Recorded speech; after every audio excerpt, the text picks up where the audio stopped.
शास्त्री जी कोई साधारण प्रधानमंत्री नहीं है।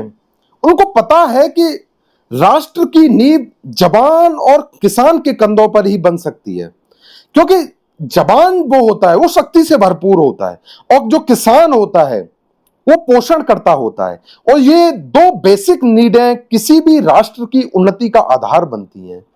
किसी साधारण प्रधानमंत्री के मुंह से यह बात नहीं निकल सकती कि जय जवान और जय किसान।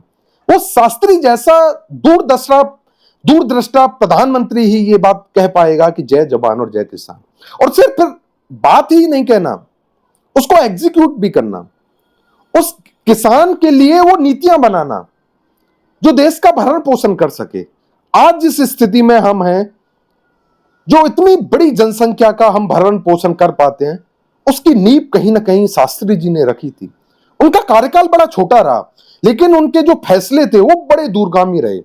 उनको आज तक भारत सकारात्मक रूप से उसको प्रभावित किया, भारत को।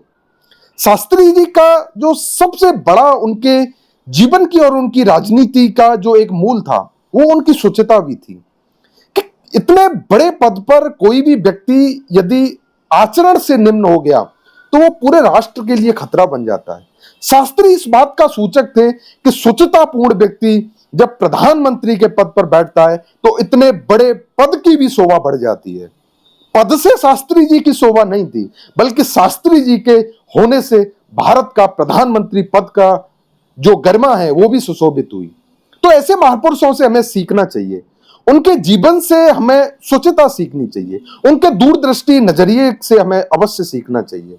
किसी भी कंट्रोवर्सी में पढ़ने से ज्यादा है हम इन महापुरुषों से कुछ न कुछ सीखें। उनकी आज जन्म जयंती पर उनको सादर नमन।